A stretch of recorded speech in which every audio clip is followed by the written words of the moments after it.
I was standing in my corner office on the 47th floor when my phone buzzed. The name on the screen made my hand freeze. Lisa. My wife. The woman who 3 months ago told me I was dead weight, and that she deserved better than a broke loser. The woman who stopped answering my calls when I lost everything. The woman who, according to her Instagram, had moved on with someone named Marcus who had a BMW and a trust fund. Now she was calling me. And I already knew why. My assistant knocked. "Mr. Johnson, the investors are ready for you." I looked at my phone, still buzzing. I had two choices: answer and fall back into the pain that almost destroyed me, or let it ring and walk into the future I'd built from nothing. But what Lisa didn't know was that the man she was calling wasn't the same broken person she'd left behind. And the story of how I got here would change everything she thought she knew about me, about us, and about what happens when you bet against someone who refuses to stay down. How does a man go from sleeping on a friend's couch, jobless and abandoned, to running a company that investors are fighting to fund? What happens to a marriage when poverty tests it and one person decides the vows weren't meant for hard times? My name is David Johnson, and 6 months ago, I was a completely different person. I was planning a wedding I could no longer afford, watching the woman I loved slip away one cruel text at a time, believing my worth was measured by zeros in my bank account. But standing in that office, success I'd earned with my own blood and sweat, I had to ask, when does survival become revenge? When does proving people wrong become the only thing that keeps you going? And if the person who abandoned you comes back when you finally make it, do they deserve a second chance, or have they already made their choice? Before we continue, let us know in the comments where you're watching from. And if you're new here, subscribe so you never miss our upcoming videos. Let me take you back to Detroit, where Lisa and I planned our future with the optimism only people in love can have. We met in college, both broke students with big dreams. After graduation, I landed a decent job at a marketing firm, nothing spectacular but stable. Lisa worked at a boutique downtown. Together we scraped by, happy in our small world. I proposed in our cramped kitchen with a ring I'd saved 8 months for. She said yes through tears, and we set a wedding date for spring. 6 months to plan, to save, to prepare. Her friends threw an engagement party with #CoupleGoals posts. Everything felt possible. Then 3 months before the wedding, my company started downsizing. I watched colleagues pack their desks every week, each termination making us more paranoid. I worked longer hours, took on extra projects, did everything to prove I was indispensable. But on a Friday, 2 months before my wedding, my manager called me in. I knew before he spoke. "David, we're letting you go. 2 weeks severance and a letter of recommendation." 2 weeks severance. 2 months before my wedding. Deposits paid, invitations sent, her dress already fitted. I told Lisa that evening, trying to sound optimistic. She was quiet, staring at her ring like it had become a shackle. "We'll figure it out," she said, but her voice was flat. I could see it in her eyes. Doubt, fear, maybe regret. The wedding was expensive. And now the man who was supposed to provide was unemployed. I spent 3 weeks applying everywhere, sending resumes like lottery tickets. But the market was brutal, and 2 months before your wedding isn't ideal timing. Lisa's calls became shorter, her texts curt. Her friends started commenting, "You deserve someone who can take care of you." Each one was a knife to my pride. Then came Chicago. A friend told me about a startup needing someone immediately. The pay wasn't great, but there was equity, growth potential. The catch: Chicago, 4 hours away. I'd have to move while Lisa stayed for her job and wedding planning. "Just until I'm established," I told her. "We can do long distance for a few months." She agreed, but I felt her slipping away. The night before I left, she didn't cry.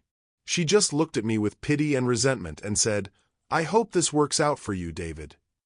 Not us. Me. Like we were already separate. Chicago was brutal. The startup operated from a cramped office, 5 of us building something from nothing. I slept on my friend Marcus's couch, sent most of my paycheck to Lisa for wedding expenses, ate ramen, worked 16-hour days. I called her every night, painting pictures of our future I needed her to believe in. But her responses got shorter. Her enthusiasm faded. Her friends appeared more prominently, Tasha and Keisha, who'd never liked me, who'd always thought Lisa could do better. 2 weeks in, she texted at 2 a.m., "I need space to think." No call, just a text. I called 5 times. Nothing. Finally at 6 a.m., "I'm staying with Tasha. Don't blow up my phone. I'll reach out when I'm ready." I spent a week in agony, waiting for her to be ready. When she finally called, her voice was cold. "David, I don't know if we should get married right now. You're in Chicago, I'm here, we're barely making it, and I'm not happy." "What are you saying? Are you calling off the wedding?" She paused. "Maybe we rushed into this. Maybe the timing is just wrong."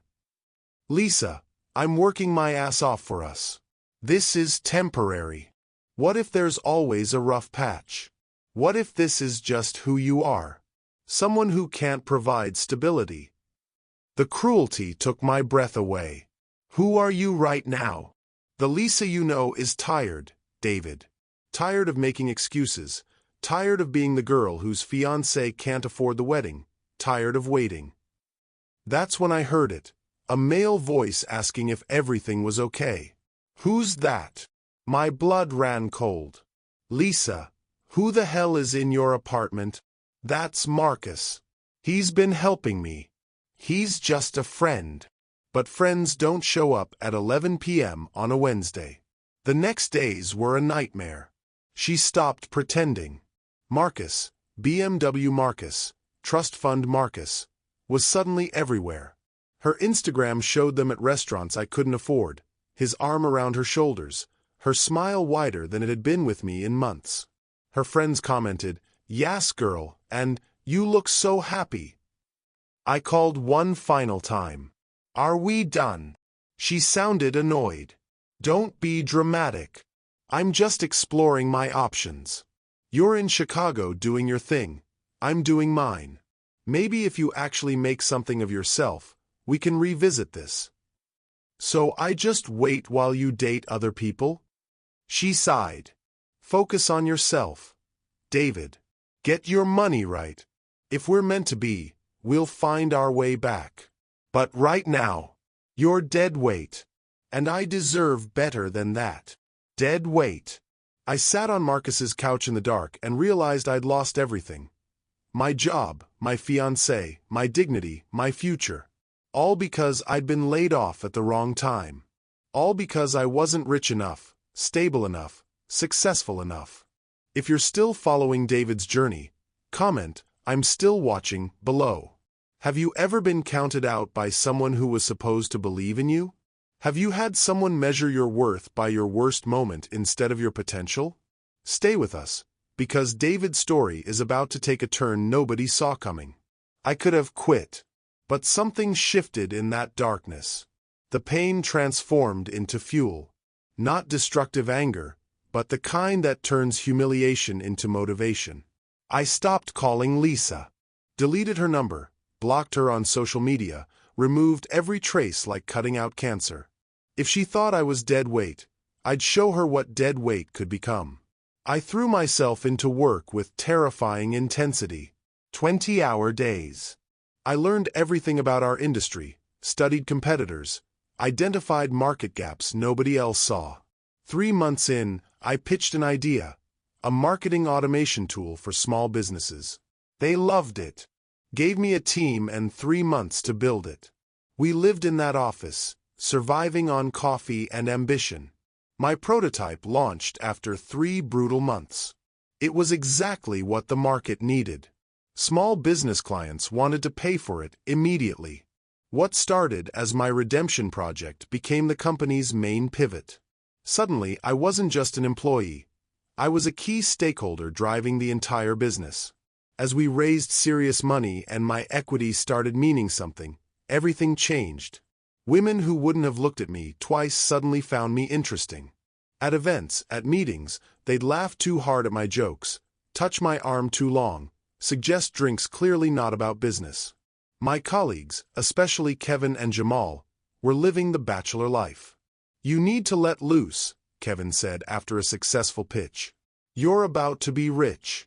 Time to enjoy what you've earned." "I'm not interested. I'm focused on building something."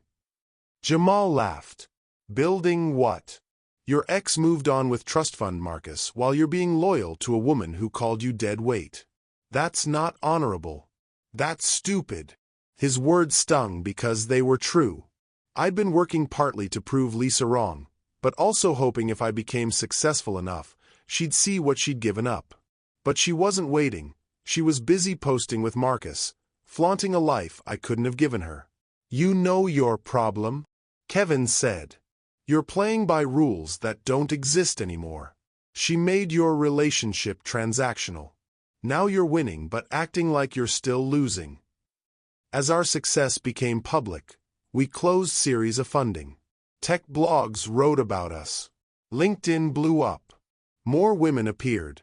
Investors, entrepreneurs, professionals who saw me as an equal. They were beautiful, accomplished, interested. And I was lonely, angry, tired of being the good guy who finished last. I met Simone at a tech conference. She was brilliant, gorgeous, confident. We connected, and she invited me for coffee that turned into dinner that turned into drinks that turned into a choice. "You're impressive," she said outside her hotel. "I think we could have a really good night together. No strings, no complications." I thought about Lisa calling me dead weight, about Marcus, about being loyal to someone who'd betrayed me. And I thought about Jamal's words, "She changed the game on you." That night, I made a choice.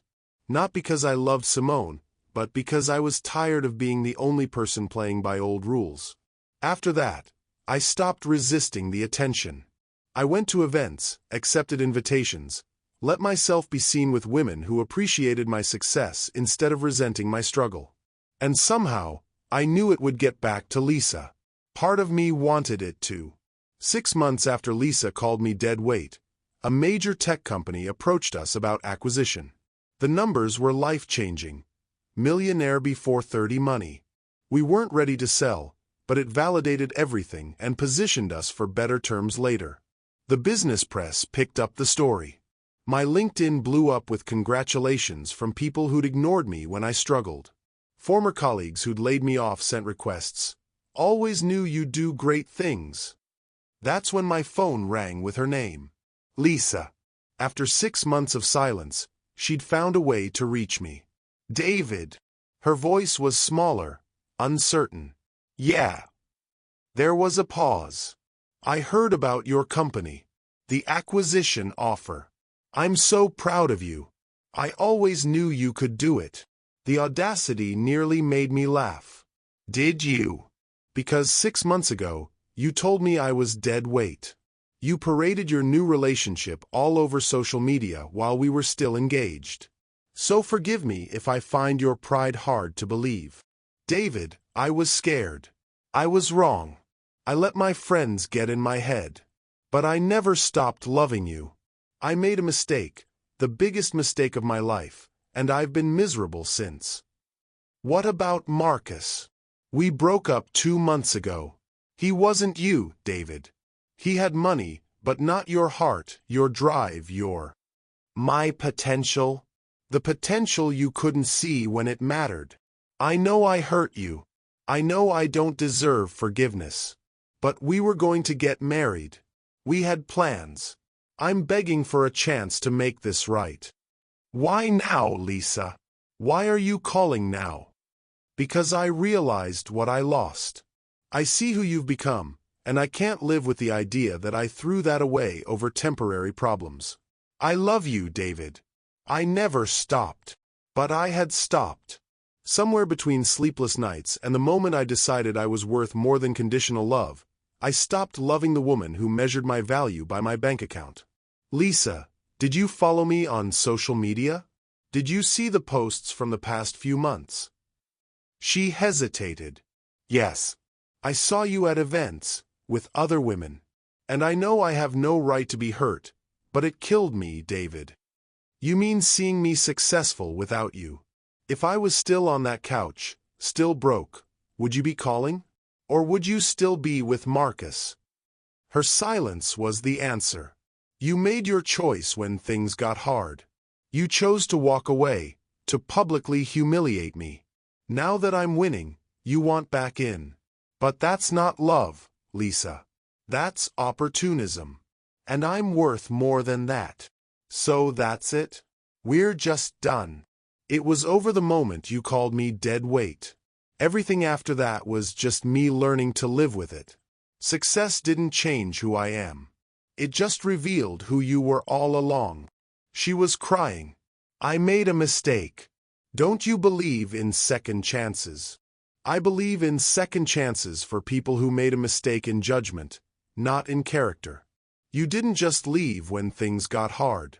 You mocked me, replaced me publicly, and only came back when success made me worth your time. That's not a mistake, Lisa. That's who you are. I hope she's worth it.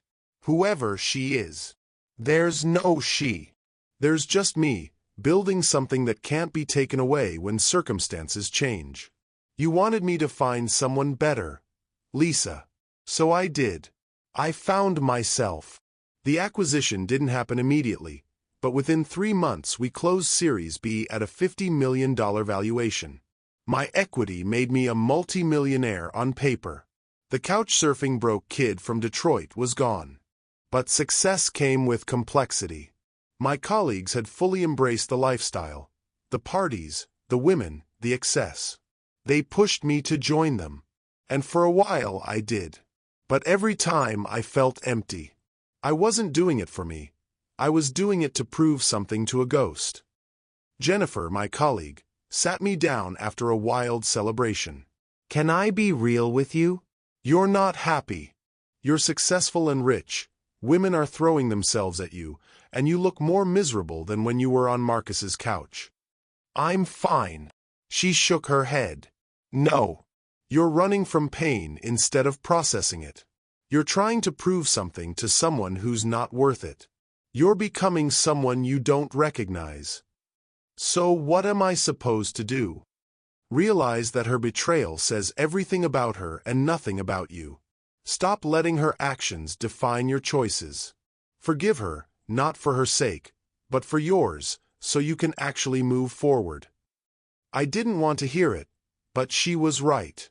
I'd spent 6 months building success as revenge, letting betrayal fuel every decision. I'd won by every metric. But I wasn't happy, just successfully miserable. I started making different choices. Stopped going to every party, stopped accepting every invitation. Started therapy. Started rebuilding relationships with family and real friends I'd neglected. Lisa called twice more. The first time, I didn't answer. The second time I did. I forgive you, I told her. Not because you deserve it, but because I'm tired of carrying anger. You made your choice when I needed you most. I've made mine now. I hope you find what you're looking for, Lisa. But it's not going to be with me. She tried to argue, to promise she'd changed. But I'd learned. Some people only value you when others do. And that kind of love isn't worth having. A year after that first call, our startup was acquired for $120 million. My stake made me wealthy enough to never worry about money again. The press ran stories. LinkedIn exploded. Lisa called one final time. I let it go to voicemail. She didn't leave a message. Instead, I called my mother, who'd supported me through everything. We did it, Ma, I said, tears in my voice. Did what, baby? Survived. 6 weeks later, I met Amber at a charity event I was sponsoring. She was a social worker who had no idea who I was. We talked for 2 hours about everything except business and money. When the event ended, she gave me her number. If you're ever interested in learning about real problems instead of startup problems, call me. I did call her. Over coffee that turned into dinner that turned into walks and real conversations, I realized what I'd been missing. She didn't care that I was successful. She cared that I was kind, that I listened, that I was still figuring out who I wanted to be. When I told her about Lisa, her response was simple. She lost someone special. That's her burden to carry, not yours. With Amber, I learned what partnership actually looked like. Not someone there for highlights but gone during struggles. Not someone who measured my worth by my worst moment or best achievement. Just someone who saw me as a whole person and chose to stay. So let me ask you, if you were David, would you have taken Lisa back? Would you have given her a second chance after she abandoned you, humiliated you, and only returned when success made you worthy? Or would you have done what David did? Walked away from someone who showed you their love was conditional? Leave your thoughts in the comments. Tell me about your experiences with people who only valued you when you were useful or successful. Tell me if you've been Lisa, making a fear-based choice you regretted. Or if you've been David, counted out by someone who should have believed in you. Because here's the truth David learned. Real love doesn't abandon you when times get hard. It doesn't measure your worth by your bank account or job title. It stays, it fights, it believes in you even when you're struggling to believe in yourself. When someone shows you they only want you when you're winning, believe them. That's not love. That's opportunism. And you deserve better. David couldn't change what Lisa did, but he could choose what to do with the lesson. He could become bitter or better. His success wasn't about proving her wrong. It was about proving to himself that he was worth more than her opinion. If you're dealing with your own betrayal right now, hear this. Their failure to see your value doesn't diminish your value. Their inability to stand by you doesn't mean you're not worth standing by. It means they weren't strong enough to be your partner. And that's on them, not you. David found someone who valued him in struggle and success. Someone who saw his character, not his bank account. Someone who chose him, not his circumstances. That's the relationship worth building. Thank you for watching David's story. If it moved you, if it reminded you that your worth isn't defined by people who abandon you, share it with someone who needs to hear it. Subscribe for more stories about resilience, redemption, and finding your value when the world tries to tell you you don't have any. Until next time, remember, the people who leave during your storm weren't meant to be part of your sunshine. Let them go. Build yourself. And trust that the right people will show up when you're ready for them. They're waiting.